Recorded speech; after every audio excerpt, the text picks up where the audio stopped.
அனைவருக்கும் வணக்கம். Happy Friday எல்லாருக்குமே. நேற்று நம்ம சேனலில் ரொம்ப நாளுக்கு அப்புறம் full review video Pixel 7 Pro. So நீங்கள் ஒரு வேளை Pixel 7 பற்றி தெரிஞ்சுக்கணுன்னா கண்டிப்பாக அந்த வீடியோ யூஸ்ஃபுல்லாக இருக்கும். கார்டு கொடுக்குறேன், நீங்கள் செக் பண்ணிக்கலாம். இன்றைக்கி அப்டேட்ஸ் அப்படின்னு பார்த்தீங்கன்னா 18GB ரேமோட ஒரு ஸ்மார்ட் ஃபோன். இது என்ன அப்படின்னு நம்ம தெரிஞ்சுப்போம். நீங்கள் ஒரு வேளை Oneplus யூஸராக இருந்தீங்கன்னா இந்த நியூஸ் கண்டிப்பாக உங்களுக்கு ரொம்பவே சந்தோஷமாக இருக்கும். அதுவும் என்ன அப்படின்னு பார்த்தலாம், Redmi Note 12 சீரீஸ் இதோட லான்ச் பற்றியும் தெரிய வந்திருக்கு.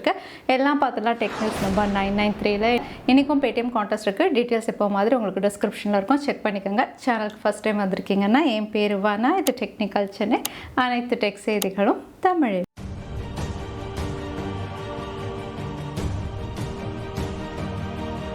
Cashify ரீசேல் பிளாட்ஃபார்ம் அப்படின்னு பார்த்தீங்கன்னா ஆன்லைனில் ரொம்பவே பாப்புலர். நம்ம எல்லாருமே ஸ்மார்ட் ஃபோன் ரீசேல் பண்ணணும், இல்லை லேப்டாப், எலக்ட்ரானிக் கேஜெட்ஸ் எல்லாமே நல்ல வேல்யூக்கு இங்கே ரீசேல் பண்ண முடியும். இவங்க இப்போ ஆன்லைன்லேருந்து ஆஃப்லைனுக்கும் வர போகிறாங்க. ஆல்ரெடி செலக்டட் ஏரியாஸில் இவங்க ரீட்டெயில் கடை வச்சுருக்காங்க. ஆனால் 2023 மார்ச்சுக்குள்ளே 300 ரீட்டெயில் ஸ்டோர் இவங்க ஓப்பன் பண்ண போகிறதா சொல்லியிருக்காங்க இந்தியா முழுக்க. ஸோ ரீஃபர்பிஷ் ஸ்மார்ட் ஃபோன்ஸ் அப்படின்னு பார்த்தீங்கன்னா அதிகம் பேர் ப்ரிஃபர் பண்ணுறதாகவும், ஆன்லைன் அப்படிங்கிற ஒரு விஷயத்தினால சில பேர் வாங்காததுனால இப்போ நாங்கள் ஆஃப்லைன், அதாவது ரீட்டெயில் ஸ்டோர்ஸ் மாதிரி கொண்டு வர போகிறோம். கடையிலையும் ரீஃபர்பிஷ் ஸ்மார்ட் ஃபோன்ஸ், லேப்டாப்ஸ், அதுக்கப்புறம் கேட்ஜெட்ஸ் இருக்கும். நேரில் யாருனாலும் டெஸ்ட் பண்ணிவிட்டு பர்ச்சேஸ் பண்ணுற மாதிரி இவங்க கொண்டு வர போகிறாங்க. ஸோ தற்சமயம் லேப்டாப்ஸ் அப்படின்னு பார்த்தீங்கன்னா ரீஃபர்பிஷில் 30,000லேருந்து 40,000 அதிகம் சேலாகிறதாகவும், அதே ஸ்மார்ட் ஃபோன்ஸில் 15,000 to 18,000 அதிகம் பேர் பர்ச்சேஸ் பண்ணுறதாகவும் இவங்க ரிப்போர்ட் வெளியிட்டிருக்காங்க. நேற்று மும்பை ஏர்போர்ட்டில் சிஸ்டம் கிராஷ் ஆனதுனால பேசஞ்சர்ஸ் கிட்டத்தட்ட 2 மணி நேரம் வெயிட் பண்ணி தான் போகிற மாதிரி இருந்தது. இங்கே சிஸ்டம் கிராஷ் அப்படின்னு சொல்லும்போது T2 டெர்மினலில் மட்டும் நிறைய பேர் வெயிட் பண்ணியிருக்காங்க. காரணம் இப்போ தான் ஏர்போர்ட் டீம் ரிவீல் பண்ணியிருக்காங்க. அவங்களுடைய சிஸ்டம் கிராஷ் ஆனது காரணம் ஆப்டிக் ஃபைபர் கேபிள், அதாவது சர்வர் எல்லாம் கனெக்ட் பண்ணுவாங்க இல்லையா கம்ப்யூட்டர்ஸோட, அந்த கேபிள் டேமேஜ் ஆனதுனாலையும், அந்த டேமேஜ் தான் காரணமா இல்லை ஹேக் ஆயிருக்கா அப்படிங்கிற ஒரு கன்ஃபியூஷன்னாலே டிலே ஆனதாக டீம் சொல்லியிருக்காங்க.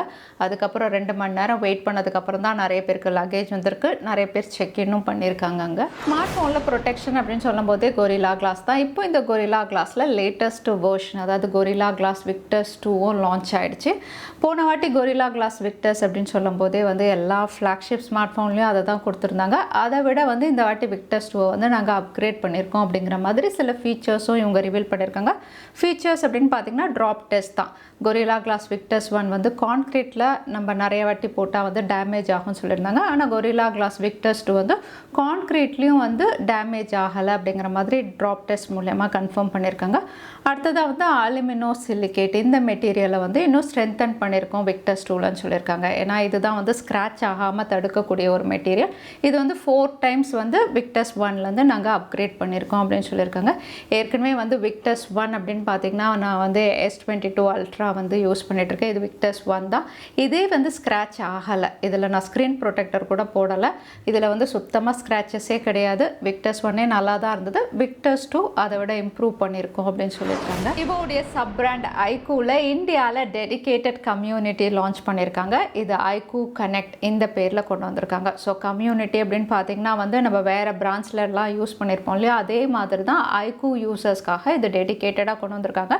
ஸோ இங்கே லேட்டஸ்ட் அப்டேட் என்னென்ன இருக்குது, ஸ்மார்ட் ஃபோன் ஆஃபர்ஸ் என்ன, அதோட ஸ்போர்ட்ஸ், ஏன்னா iQOO அப்படின்னு சொல்லும்போது கேமிங் ஸ்மார்ட் ஃபோன் நல்லா கொண்டு வருவாங்களா, ஸோ ஸ்போர்ட்ஸில் என்னென்ன வரப்போகுது, அதில் என்னென்ன ப்ரைஸஸ் இருக்குது, அதோட என்ன டவுட்ஸ் யூசர்ஸ்க்கு இருக்கோ அவங்களுடைய யூசர் எக்ஸ்பீரியன்ஸை என்ஹான்ஸ் பண்ணுற மாதிரி குவெஷன் ஆன்சரிங் செஷன் எல்லாமே iQOO கனெக்டில் இவங்க கொண்டு வர போகிறாங்க. ஸோ நீங்கள் ஒரு வேளை iQOO ஸ்மார்ட் ஃபோன் யூஸ் பண்ணிகிட்ருக்கீங்க அப்படின்னா நீங்கள் ரெஜிஸ்டர் பண்ணிக்கலாம் iQOO கனெக்ட் இந்த வெப்சைட்டில். ஸ்மார்ட் ஃபோன்ஸ் பற்றி நீங்கள் தெரிஞ்சுக்கணும், நீங்கள் எப்படி யூஸ் பண்ணணும் அப்படின்னா அங்கே நீங்கள் கேட்டு தெரிஞ்சுக்கலாம். சாம்சங் டிசம்பர் மாதம் இந்தியாவில் என்ட்ரி லெவல் ஸ்மார்ட் ஃபோன், அதுக்கப்புறம் பட்ஜெட் ஸ்மார்ட் ஃபோன் லான்ச் பண்ணலாம் அப்படின்னு தெரியுது. இதில் என்ட்ரி லெவல் ஸ்மார்ட் ஃபோன் அப்படின்னு சொல்லும்போது சாம்சங் கேலக்ஸி M04, இது கூகுளுடைய ப்ளே கன்சோலில் லிஸ்டிங் ஆயிருக்கு. ஸோ ப்ளே கன்சோலில் லிஸ்டிங் அப்படின்னு பார்த்தீங்கன்னா அதுலேருந்து ஒரு வாரத்துக்குள்ளே லான்ச் ஆகிடும். ஸோ இந்தியாவில் இது லிஸ்டிங் ஆயிருக்கு. ஸோ நெக்ஸ்ட் வீக் நம்ம லான்ச் எதிர்பார்க்கலாம்.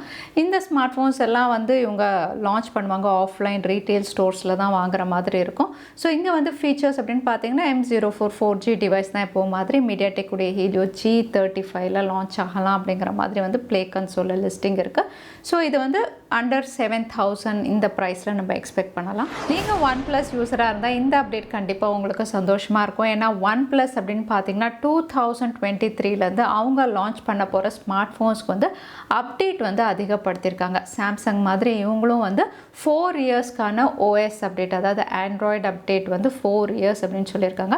அதே செக்யூரிட்டி பேட்ச் அப்டேட் வந்து 5 இயர்ஸ் அப்படின்னு சொல்லியிருக்காங்க. ஆனால் இங்கே ட்விஸ்ட் என்ன அப்படின்னு பார்த்தீங்கன்னா தற்சமயம் ஃப்ளாக்ஷிப் ஸ்மார்ட் ஃபோன்ஸ்க்கு மட்டும்தான் அப்படின்னு சொல்லியிருக்காங்க. ஸோ OnePlus உடைய 11 சீரீஸ் இவங்க ஜனவரியில் லான்ச் பண்ணலாம். அந்த ஸ்மார்ட் ஃபோனுக்கு வந்து இந்த மாதிரி உங்களுக்கு 4 இயர்ஸ்க்கான அப்டேட்டோடு இவங்க கொண்டு வரலாம் அப்படின்னு தெரியுது. ஸோ ஃப்ளாக்ஷிப் ஸ்மார்ட் ஃபோன் வாங்குவீங்க அப்படின்னா அப்டேட்ஸ் வந்து OnePlusல இனிமேல் 4 இயர்ஸாக இருக்கும். Infinix இந்தியாவில் கம்மி விலையில் 2 ஸ்மார்ட் ஃபோன் லான்ச் பண்ணியிருக்காங்க. ஒன்று 5G smart phone Infinix Hot 20 5G, இன்னொன்று 4G smart phone Infinix Hot 20 Play. So இங்கே 4G அப்படின்னு பார்த்தீங்கன்னா வந்து 8,000 ரூபாய் இந்த ப்ரைஸ்க்கு வந்து இவங்க MediaTek உடைய Helio G37ல கொண்டு வந்திருக்காங்க. அதோட IPS LCD panel 90 Hz refresh ரேட்டுன்னு வந்து ஓகே அப்படின்னு சொல்கிற மாதிரி இருக்குது. அதே வந்து 5G அப்படின்னு பார்த்தீங்கன்னா ஓரளவுக்கு நல்லா கொடுத்துருக்காங்க. அதுவும் IPS LCD பேனல் தான். பட் MediaTek Dimensity 810 அதோட ஹையர் ரெஃப்ரெஷ் ரேட் 120 Hzோட இந்த ஸ்மார்ட் ஃபோன் 12,000க்கு இந்தியாவில் லான்ச் பண்ணியிருக்காங்க. ஸோ கம்மி விலையில் ஒரு நல்ல 5G Infinix தரப்புலேருந்து. மறுபடியும் இந்தியாவில் ரியல்மி வர்சஸ் ரெட்மி இந்த மாதம் நம்ம எதிர்பார்க்கலாம். ஏன்னா இந்தியாவில் ரியல்மியுடைய 10 Pro சீரீஸ் டிசம்பர் 8ஆம் தேதி லான்ச் ஆகுது. இதை கம்பீட் பண்ணுற வகையில் ரெட்மியும் அவங்களுடைய நோட் சீரீஸ் லான்ச் பண்ண போகிறதா தெரியுது. அதுவும் வந்து டிசம்பர் தான். பட் ஃபஸ்ட்டு ரியல்மி லான்ச் ஆகும். அதுலேருந்து ஒரு 10 டேஸில் ரெட்மியுடைய நோட் 12 சீரீஸ் லான்ச் ஆகலாம் தெரியுது. இங்கே நோட் 12 சீரீஸ் அப்படின்னு பார்த்தீங்கன்னா இந்த வாட்டியும் 3 ஸ்மார்ட் ஃபோன்ஸ் இவங்க லான்ச் பண்ண போகிறாங்க. இங்கே வந்து ப்ரோ அப்படின்னு பார்த்தீங்கன்னா வந்து 210 வாட் ஃபாஸ்ட் சார்ஜிங் சப்போர்ட்டோட லான்ச் ஆகலாம் அப்படின்னு தெரியுது. ஸோ இந்த வாட்டி சைனாவில் கொடுத்த அதே ஃபீச்சர்ஸோடு இவங்க கொண்டு வரதுக்கு அதிக வாய்ப்பு இருக்குது. So Realme 10 Pro series versus Redmi Note 12 series உங்கள் சாய்ஸ் என்னவாக இருக்கும்? ரியல்மியா ரெட்மியா? இந்த வாட்டி தவறாமல் கமெண்ட்டில் ஷேர் பண்ணுங்கள். அதோட ரெட்மி K சீரீஸில் K60 சீரீஸ்லையும் ஒர்க் பண்ணிட்டு இருக்காங்க. இந்த ஸ்மார்ட் ஃபோன் வந்து K60 Pro அப்படிங்கிற மாதிரி முதல்ல ரிவீல் பண்ணியிருந்தாங்க. இப்போ வந்து பாக்ஸ் இமேஜஸ் எல்லாம் பார்க்கும்போது ரெட்மி K60e ஒரு லைட்டர் வேரியண்ட்டும் ரிவீல் ஆகலாம் தெரியுது. கீக் பெஞ்சில் இது லிஸ்டிங்கும் இருக்குது. இங்கே லிஸ்டிங் அப்படின்னு பார்த்தீங்கன்னா ரெட்மி K60 வந்து MediaTek Dimensity 8200 இல்லையா, இது வந்து உங்களுக்கு Snapdragon 870 அப்படின்னு தெரியுது. ஸோ K60e வந்து உங்களுக்கு ப்ரோ மற்றதெல்லாம் விட உங்களுக்கு கம்மி விலையில் பட் Snapdragon சிப்பில் வர்ற மாதிரி இங்கே ஸ்கோர்ஸும் ரிவீல் ஆயிருக்கு, லிஸ்டிங்கும் ஆயிருக்கு. 18 GB ரேம் வேரியண்ட்டில் ஒரு ஸ்மார்ட் ஃபோன் சைனாவில் லான்ச் ஆயிருக்கு. எஸ், இது ZTE X40 Ultra space edition, ஒரு special edition smart phone launch பண்ணியிருக்காங்க. இந்த ஸ்மார்ட் ஃபோன் அப்படின்னு பார்த்தீங்கன்னா 18 GB ரேம் கூடவே 1 TB வரைக்கும் ஸ்டோரேஜ் வேரியண்ட்டில் 88,000க்கு லான்ச் பண்ணியிருக்காங்க. இன்னும் வந்து ஹைலைட் அப்படின்னு பார்த்தீங்கன்னா flagship smart phone Snapdragon 8 Gen 1ல 5000 mAh battery, 80 watt fast charging சப்போர்ட்னு மற்ற ஃபீச்சர்ஸும் நல்லாவே கொடுத்து 88,000 கிட்ட சைனாவில் லான்ச் ஆயிருக்கு. அடுத்ததான் எனக்கு பேடிஎம் கான்டெஸ்ட்கான கேள்வி என்னன்னு பார்த்தலாம். ரெட்மி K60e என்ன சிப்செட்டில் லான்ச் ஆகும் இந்த வீடியோவில் சொல்லியிருந்தேன். அதுதான் எனக்கான கேள்வி. இந்த கேள்விக்கான பதில கீழே #Technical Chennai எந்த டைம் ஸ்டாம்பில் அந்த பதிலை நான் சொல்லியிருந்தேன். அதுக்கப்புறம் பதில் டைப் பண்ணுங்கள். வின்னரை நாங்கள் ரெண்டமாக சூஸ் பண்ணுவோம். ஸோ லாஸ்ட் டைம் கேட்டிருந்த பேடிஎம் கான்டெஸ்ட்கான கேள்விக்கான பதில் Snapdragon 782. நிறைய பேர் சரியான பதில் சொல்லியிருந்தீங்க. அதில் வின்னர் வந்து கலை. கங்க்ராச்சுலேஷன். இமெயில் வழியாக எங்களை காண்டாக்ட் பண்ணுங்கள். தவறாமல் யூடியூப் லிங்க்கையும் அனுப்புங்க. உங்களுக்கு பேடிஎம் கிஃப்ட் வச்சர் வந்து சேரும். ஸோ இன்றைக்கி டேக் அப்டேட் டுடே கடைசிக்கு வந்தாச்சு. வீடியோ பிடிச்சிருந்தா லைக் பண்ணுங்கள், ஃப்ரெண்ட்ஸோடையும் ஷேர் பண்ணுங்கள். இன்னொரு வீடியோவில் பார்க்குறேன். Stay safe, stay happy.